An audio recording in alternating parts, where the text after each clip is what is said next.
죄송합니다. 시간.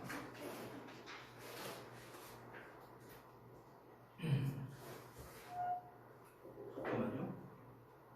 지난번에 그 부정사 파트 아마 했던 걸로 기억하거든요. 잠깐만.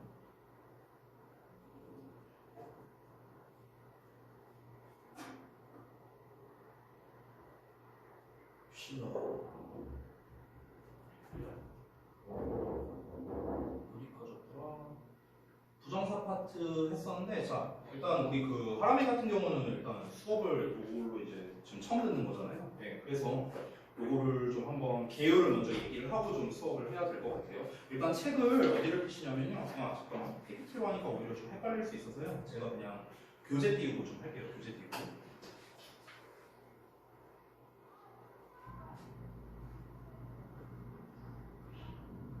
지난번에 이제 했던 거를 좀 간략하게만 조금 복습을 할 거예요. 간략하게만 좀 복습을 하고 그 다음에 이제 진도를 나갈 건데 그 진도 나갈 부분이 오늘 사실 이제 동명사 파트예요. 그래서 동명사 파트를 이따 설명할 때 좀 이제 핵심적인 것만 설명하고 그 다음에 이제 숙제로 해온 것들 제가 봐서 전체 첨삭하거나 또는 개별 첨삭하거나 이렇게 좀 진행을 하겠습니다. 자 일단은 이제 어떻게 진행이 되는지 이게 우리가 또 2주 만에 수업을 하는 거라 성빈이도 좀 잘 기억이 안 날 수도 있고 하람이는 이제 처음이니까 좀 말씀을 드리도록 할게요. 일단 요 교재 자체가 제목 자체가 수능 구문 빅데이터잖아. 그래서 수능이나 이런 고3 기출에서 나왔던 그런 것들의 이제 문장을 따서 이제 해당 그 예를 들어 투부정사 파트다. 그럼 이제 투부정사에 관련된 이제 그 문장만을 따와서 이렇게 돼 있거나 동명사만을 따와서 돼 있거나 이런 식으로 이제 구성이 돼 있어. 그래서 이제 선생님이 이제 수업을 할 때 그 전에 이제 어법 수업을 할 때는요 우리가 이제 모의고사 형식의 이제 문제가 많이 있었다 보니까 좀 전체적인 틀로서 제가 좀 설명을 했어요. 고등부에서는 어법 문제가 이렇게 나온다 전체적으로. 그러니까 이런 식으로 해결을 해야 된다. 이런 과정을 말씀드렸었는데 지금 요 교재 같은 경우는 파트별로 나눠져 있죠. 그래서 이 파트별로 어떤 게 시험에 잘 나오는가? 파트별로. 그래서 우리가 어떻게 풀어야 하는가? 일단 이걸 기본적으로 해서 제가 설명을 드렸었습니다. 자, 이 부정사 같은 경우는 지난번에 배우긴 했었지만 좀 오래전에 배운 거라 기억이 안 날 수 있으니까 제가 가장 중요한 핵심 개념만 조금 복습해서 제가 다시 한번 써보도록 할게요. 자, 우리가 그때 준동사라는 개념으로 시작을 했었어. 어차피 우리가 오늘 이제 배우고자 하는 동명사도 이 준동사에 해당되는 거기 때문에 이제 요거부터 다시 한번 설명할게요. 우리가 이제 영문법을 배우다 보면은 준이라는 말이 들어온 걸 많이 배우게 되는데 이 준이라는 말이 뭐냐면은 비슷하다는 뜻이야. 비슷하다.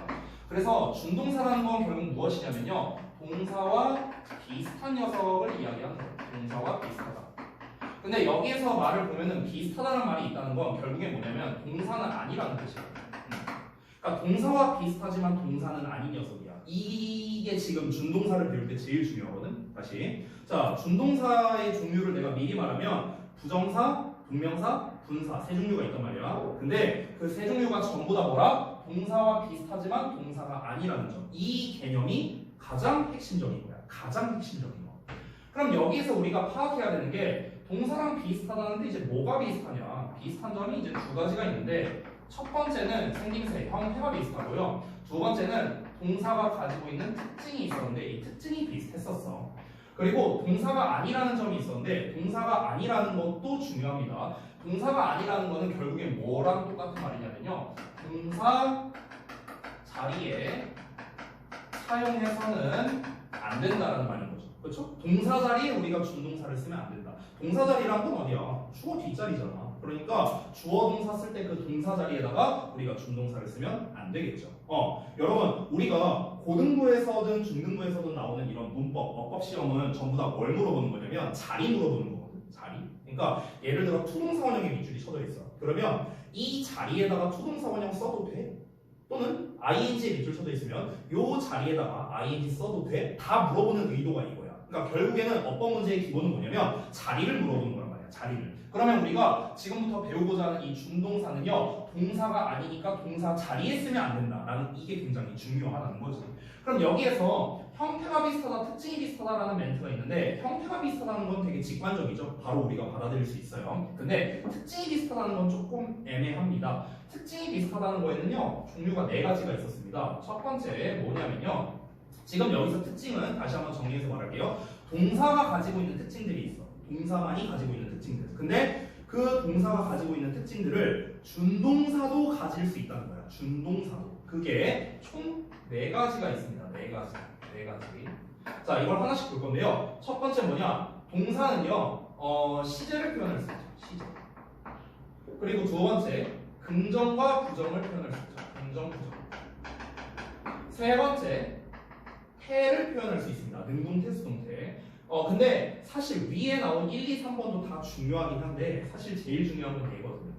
얘가 제일 중요해. 4번이 뭐냐면, 자, 우리 잘 봐봐. 동사를 기준으로 해서 앞에는 주어가 오죠. 뒤에는 형식에 따라 목적어나 보어가 나오잖아. 그쵸? 자, 그러면 똑같이 준동사라는 녀석도 앞에 주어가 나오고 준동사라는 놈도 뒤에 목적어나 보어가 나온다는 거야. 이게 제일 중요해요. 이게 제일 중요해요. 여기서 특히 우리가 준동사 앞에 나오는 주어, 즉 준동사의 주어를 하라고 혹시 뭐라는지 알아요? 잘 모르겠어. 근데 이름 들으면 알걸? 이게 바로 그 유명한 의미상 주어라는 거예요. 의미상 주어. 알고 많이 들어봤죠? 그러니까 의미상 주어가 뭐냐? 바로 준동사의 주어를 말하는 거예요. 알겠죠? 자, 그럼 여기까지가 이제 준동사에 대한 개념을 설명했는데 아까 말했다시피 준동사는요 종류가 3가지가 있어요. 자, 그 첫 번째가 우리가 지난 시간에 배웠던 부정사고요. 그리고 오늘 배우게 될 동명사고요. 그리고 세 번째가 분사 이렇게 있습니다. 이 세 종류가 준동사인데, 자, 준동사라는 건 다시 한번 뭐다? 동사랑 비슷하지만 동사가 아니에요. 즉 부정사, 동명사, 분사 3마리가 전부 다 동사랑 비슷해. 뭐가? 생긴 게 비슷하고요. 그리고 이런 특징들, 특히 앞에 주어가 올 수 있다. 부정사도 주어가 올 수 있고 동명사도 주어가 올 수 있고 분사도 주어가 올 수 있습니다. 거꾸로 부정사, 동명사, 분사 전부 다 뒤에 목적어나 보어가 올 수 있다. 이게 제일 중요한 거야. 영작에서든 어법에서는 이게 제일 중요하다. 자, 그런데 중요한 건 뭐다? 얘네들은 전부 다 동사가 아니기 때문에 동사 자리에 써서는 안 된다. 이게 가장 중요합니다. 내가 이 얘기를 되게 많이 할 거거든요. 벌써 한 3번은 얘기했어요. 왜냐면 결국에 제로 시험을 내니까. 우리가 지난 시간에 배웠던 부정사에 대해서 좀 간략하게 볼 건데 사실 부정사에 대한 건 니네가 중등부 때 이미 많이 배웠어. 중등부 때 배웠던 내용들은 뭐냐? 투부정사는 무슨 뭐 명사적 용법, 뭐 형용사적, 부사적 뭐 어쩌고 저쩌고 뭐 이런 거 배우잖아. 무슨 뭐 그런 거 배우죠? 뭐 원트 뒤에 뭐 투부정사 오고 뭐 이런 거 배우잖아요. 근데 다 필요 없어. 그런 거 다 필요 없고 이 부정사 파트에서 시험에 가장 잘 나오는 녀석을 내가 그때 2개를 소개를 했어요. 시험에 가장 잘 나오는 포인트. 그것만 말하고 할게요. 자, 잠깐만. 그 포인트를 말하기 전에 앞서서 우리가 어법을 배울 때는 여기다 따로 쓸게요. 이거 안 쓰셔도 돼요. 이거는요. 어법을 학습할 때 어떤 어법을 학습하더라도 우리가 반드시 기억해야 하는 게 있거든요. 기억해야 하는 거. 이건 앞으로 니네가 각자 내신 대비를 할 때도 똑같은데요. 어법 학습할 때 기억해야 되는 게 3개가 있어요. 첫 번째, 지금 내가 배우고 있는 어법의 품사가 뭐냐. 두 번째, 이 녀석을 어느 자리에 써야 됩니다. 마지막으로 이 녀석의 해석이 어떻게 됩니다. 이거거든? 항상 우리가 어법을 배울 때는 품사, 자리, 해석 이걸 일단 기본적으로 알고 가야 돼. 이것만 알고 가면은 50%는 먹고 들어가요. 어떤 어법을 배우든. 알겠죠? 그러면 부정사부터 볼게요. 부정사는 명사, 형용사, 부사 3가지죠. 동명사는 명사고요. 분사는 형용사입니다. 자, 품사 다 썼어요. 그럼 여기에 어느 것을 보더라도 동사는 없습니다. 왜? 동사가 아니니까. 그렇죠? 자, 그러면은 품사 확인했고요. 자리를 확인해야죠. 자리와 해석. 부정사 같은 경우는요, 우리가 to infinity라고 해요. to infinity 영어로요. infinite가 뭐야? 무한대라는 뜻이야. 무한대. 여기서 뭐가 무한대라는 뜻인 거냐면요, 이 부정사라는 말 자체가 들어와. 부정사라는 말 자체가 우리가 보통 배울 때 정해져 있지 않은 말 이렇게 배운단 말이야. 그럼 뭐가 안 정해져 있냐면 해석이 안 정해져 있다는 뜻이거든. 해석이. 그러니까 해석이 그러니까 우리가 동사는 뭐뭐 하다라고 해석하잖아. 근데 뭐뭐 하다라는 저 해석을 제외한 나머지 웬만한 해석이 다 가능해요. 부정사는. 그래서 해석에 제한이 없다. 해석이 무한대다. 그래서 우리가 to infinite 이렇게 부르는 거야. to 부정사라는 것 자체를요. 그래서 이 해석을 다 말하기엔 너무 많고요. 일단 자리를 먼저 잡아보자면 명사로 쓰일 때는 당연히 주어, 목적어, 보어 자리에 쓰일 테고요. 형용사로 쓰일 때는 보어나 명사 꾸며준 자리. 명사 꾸며줄 때는 기본적으로 뒤에서 앞으로 꾸며주죠. 투부정사가. 부사는요, 그냥 간단하게 말하면 문장 맨 앞이나 맨 뒤에 쓴다고 생각하면 돼요. 심플하게 말하면. 그렇죠? 그러면 이제 해석은 어떻게 될까요? 당연히 명사냐, 형용사냐, 부사냐에 따라 해석이 다 달라지겠죠. 그거는 중딩 때 배웠던 내용이기 때문에 제가 생략하도록 하겠습니다. 자, 그래서 지난 시간에 배웠던 거 지금 복습하고 있는 거야. 자, 그래서 가장 기본적인 품사자리 해석만 쌤이 지금 얘기를 했고, 그러면 부정사에서 시험에 가장 잘 나오는 이 시험 포인트가 있었어요. 시험 포인트. 시험에서 가장 잘 나오는 걸 내가 지난 시간에 2개인가 말했던 걸로 기억하거든. 그 첫 번째가 뭐냐면요, 바로 이겁니다. 추동사 원형 쓸래 아니면은 동사 쓸래예요. 이게 첫 번째 유형이고요. 두 번째는 뭐냐면 투 동사 원형 쓸래, 두 번째 투의 ing 쓸래입니다. 투부정사에서 제일 많이 나오는 시험은 이 두 개예요. 이 두 개. 그래서 물론 이것만 나오는 건 아니야. 이거 말고 다르게 나올 수도 있어. 우리가 중등부 때 배웠던 전통적인 것들 있죠. 투부정사 쓸래, 동명사 쓸래. 이런 문제가 나올 수도 있어. 나올 수도 있는데 그런 문제가 나올 가능성은 사실 굉장히 적어요. 굉장히 적어. 요즘에는 안 나옵니다. 내가 이거 한 번 더 강조할게. 고등부에서 내는 어법 문제는요, 문법 문제가 아니에요. 문법이 아니라 어법이거든요. 어법. 어법과 문법의 차이는 뭐냐면, 문법은요, 쉽게 말하면 단순함이야. 단순함. 그래서 want 뒤에 to 쓴다, decide 뒤에 to 쓴다, 뭐 hope 뒤에 to 쓴다. 단순함이잖아. 그렇죠? 이런 거 뭐야? 안 낸다고. 이런 건 안 내요. 이건 중등부에서 내는 문법 문제고, 고등부에서는요, 어법을 냅니다. 어법. 어법이란 건 뭐냐면 문법과 해석이 결합된 거예요. 결합된 거. 그렇기 때문에 학교에서 내는 또는 모의고사에서 내는 모든 어법 관련된 문제는요, 단순 암기 문제는 안 낸다고 생각하면 됩니다. 투부정사가 파트는 되게 많거든. 근데 사실 우리가 실상을 들여다보면요, 대부분 단순 암기에 관련된 게 상당히 많이 있어요. 대부분은요. 왜냐면 명사적 용법 우리가 중딩 때 배울 때를 생각해봐. 주어로 쓸 때 가주어 진주어 쓰인다. 이거 모르는 사람이 누가 있어. 보어로 쓸 때 그냥 뭐뭐 하는 것으로 해석되고 특이사항 없고요. 목적으로 쓸 때 동명사를 받을 거냐 투부정사를 받을 거냐 이런 거 배우는데 다 단순 암기잖아요. 다 별게 없는 거예요. 형용사로 쓰일 때는요, 보어 역할, 수식어 역할이 있는데, 보어 역할일 때는 우리가 비투용법이라고 배우거든요. 알고 있죠? 그래서 예정, 의무, 가능, 운명 뭐 등등 이런 의미를 나타내는 거. 이거 뭔데요? 암기잖아요. 해석 어떻게 하느냐. 암기 표현이고, 어법에서 안 나와요. 어법에서 안 나옵니다. 비투용법은요. 형용사로 쓰일 때 얘가 얘를 꾸며준다. 이런 문제인데, 얘 갖다가 시험을 뭘 낼 건데? 기껏해야 중딩 때 냈던 거는요, 추동사 원형 쓰고 여기다가 전치사 쓸래 말래, 뭐 위드 같은 거 쓸래 말래, 뭐 이런 문제 정도 됐단 말이야. 고등부에서 안 내요. 이런 거 너무 쉬워. 그러면 남는 거는 부사거든요. 근데 부사는요, 뜻이 다양하잖아. 뭐뭐 하기 위해서, 뭐뭐해서 뭐뭐하다, 뭐뭐 하기에 뭐 뜻이 다양하게 있는데, 그래서 해석으로 시험을 낼 건가요? 그것도 아니죠. 그러니까 부정사로 시험을 낼 게 없는 거예요. 고등부에서. 그럼 고등부에서 이 부정사로 시험을 내려면은 이제 낼 수 있는 게 두 가지 정도밖에 없는 거죠. 여기가 투부정사 자리냐 동사 자리냐. 이거 뭐라고 했어? 아까 동사 자리 아니라 했죠. 동사 아니라 했죠. 부정사인데요. 그러니까 자리 갖다가 문제를 내는 거야. 그럼 이 녀석의 핵심은 뭐예요? 부문분석이에요. 부문분석. 부문분석을 해서 얘가 동사 자리다. 그럼 당연히 투부정사가 답이 아니겠죠. 동사 자리가 맞으면 얘가 답이고. 그렇죠.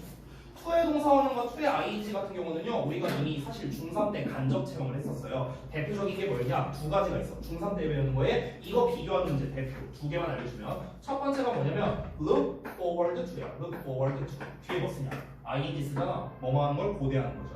그럼 여기서 look forward to 뒤에 동사원형이 아니라 동명사를 쓰다는 거. 중3 때 잘 나와. 또 중3 때 나오는 것 중에, 이건 고등부에서도 잘 나오는 건데, 이거 있죠. 이거 맨날 하는 거. be used to의 동사원형 쓸래, be used to의 ing 쓸래. 투동사원형과 to ing를 비교하는 거. 됐어요? 이런 문제들. 이건 고등부에서도 전통적으로 잘 나옵니다. 어쨌든간 지난 시간에 이렇게 두 가지로 나눠서 봤는데, 그러면 다시 한번 투동사원형과 to ing를 비교할 때 내가 어떤 팁을 줬었냐면은, 사실 얘는요, 풀이를 할 때 그냥 수거 암기하는 게 속 편하다라고 내가 얘기했었어. 사실은요. 수거 암기하는 거. 예를 들면은 object의 to를 쓰면은 ing를 쓰거든요. object to ing, look forward to ing, when it comes to ing. 그냥 우리가 수거 암기하는 게 사실은 제일 속편하긴 해요. 속편하긴 해. 왜냐면 암기임에도 불구하고 시험에 잘 나오거든요. 암기임에도 불구하고 얘는 시험에 잘 나오거든요. 근데 우리가 암기가 안 되어 있거나 아니면 기억이 안 날 수도 있잖아. 시험을 볼 때. 그래서 내가 그때 뭘 알려줬습니까? 투동사원형과 to ing를 비교할 때 웬만하면 이 투동사원형은 뭐뭐 하도록 이렇게 해석이 많이 된다 했어. to ing는 뭐뭐 하는 것에 이렇게 해석이 많이 된다고 했었어. 그래서 투동사원형과 to ing를 만약 비교하는 문제가 나온다. 그렇다면 이 두 가지로 해석을 해서 더 적절한 걸 골라라 라고 이야기를 했었죠. 이게 시험 포인트입니다. 방금 전에 말했지만 이게 다가 아니에요. 이게 다가 아니야. 여러분 잘 파악해야 되는 게, 제가 매번 이렇게 수업 시간에 이렇게 시험에 나올 수 있다라고 이야기를 해주는 거는요, 가장 보편적이고 가장 그러니까 어느 학교에 상관없이 그리고 모의고사나 학년에 상관없이 가장 보편적으로 나올 수 있는 유형을 제가 소개를 해드리는 거예요. 됐어? 근데 이렇게 나올 수도 있어요. 학교에 따라서 예를 들어 초동사 원형 슬래, to have pp 슬래의 문제 의도일 수도 있어. 그럼 이건 시제 관련된 거죠. 그렇죠? 이렇게 낼 수도 있어요. 근데 웬만하면 이런 식으로 나올 때는요. 우리가 읽는 교과서라든가 아니면 그 외부 지문이라든가 그런 곳에 이 표현이 나와 있어요. 애초에 to have pp로 나와 있어. 애초에. 그러니까 잘 봐봐. 이게 좀 말을 잘 이해해야 되는데 생뚱맞게 만약에 투동사 원형 밑줄 딱 쳐져 있다고 쳐볼게. 그럼 이 상황에서 아니야 얘 틀렸고 얘는 to have pp로 써야 정답이야. 이런 경우는 거의 안 나온다는 거예요. 반대의 경우는 잘 나와. 예를 들어서 to have pp에 애초에 밑줄이 쳐져 있고 얘를 아니야 얘 법법상 틀렸어. 얘 투동사 원형으로 써야 돼. 이 문제는 좀 낼만하거든요. 근데 반대의 경우는 웬만하면 잘 안 나온다는 거예요. 됐어요? 그래서 가장 보편적인 유형이 바로 무엇이다? 요거라는 거야. 시제 말고 또 우리 뭐 있습니까? 태도 있죠, 태. 초동사 원형 쓸래 아니면 to be pp 쓸래가 될 수도 있죠. 그렇죠. 얘도 나올 수 있어 당연히 시험에. 근데 방금 전이랑 똑같아.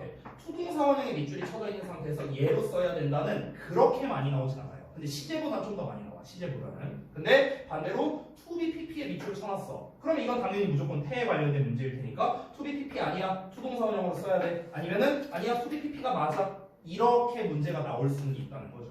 됐니? 자, 근데 이거는 좀 특수한 경우에 해당되는 거고요. 가장 보편적인 시험 문제가 요거였다고요. 우리가 지난 시간에 배운 내용. 됐어요? 여기까지가 우리가 지난 시간에 배웠던 전반적인 내용이었습니다. 자, 그러면 오늘 배우게 될 내용은요. 동명사거든요. 동명사. 일단 책을 어디를 펴시냐면요. 책에 동명사니까 20페이지를 펴시면 됩니다. 20페이지.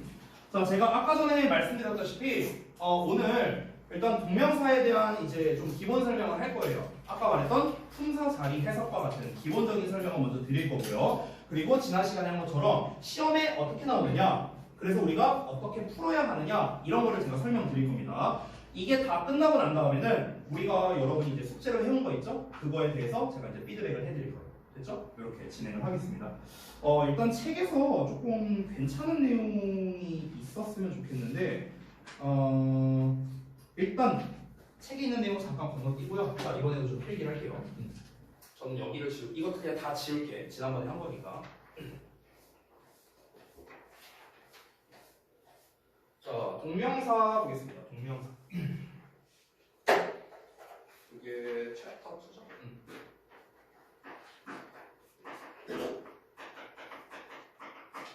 자, 보겠습니다. 동명사 파트는요, 사실 부정사는 종류가 되게 다양했죠. 근데 동명사는 사실상 품사가 명사잖아요. 명사. 그렇죠? 그럼 아까 전에 제가 말했던 포인트, 품사, 그리고 자리, 해석. 일단 이것만 해도 내가 먹고 들어간다 했죠. 그러니까 이 세 개를 먼저 짚고 갈게요. 자, 일단은 하나씩 품사부터 하겠습니다. 자, 품사 다시 써보면 당연히 명사죠. 그래서 우리가 어느 자리에 쓰느냐, 어떻게 해석을 하느냐. 근데 요거 좀 잠깐만 볼게요. 자리와 해석을 내가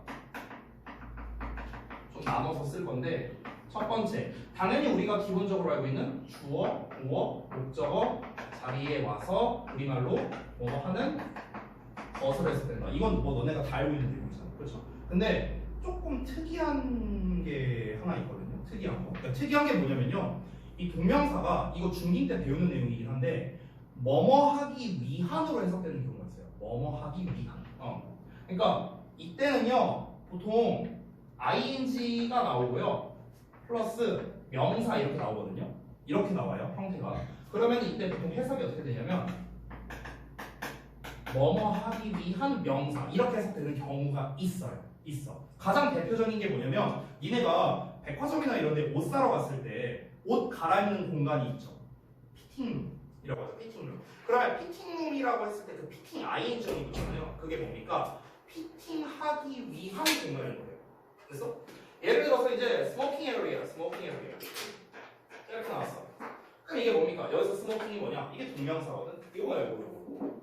담배 피기 위한 구역 이런 뜻이 되는 거야. 그래서 담배 피고 있는 구역 이게 아니야. 이게 이 분사가 아니에요. 분사가 아니고 뭐뭐 하기 위한 구역 이렇게 되는 거고. 그래서 동명사가 우리가 알고 있는 뭐뭐 하는 것이란 뜻 외에도 뭐뭐 하기 위한 명사 이런 의미로도 쓰일 수 있다는 거야. 근데 그나마 다행인 건 뭐냐면요. 고등부 시험에서는 이건 안 나옵니다. 오히려 중등부에서 나와요.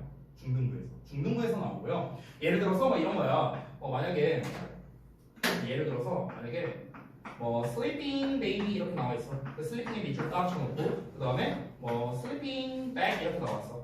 여기 밑줄 딱 쳐놓고 이제 의미가 뭐 같은 거 골라라 다른 거 골라라 뭐 이런 식으로. 이게 이제 중딩에서 내는 문제. 이 둘은 다르죠.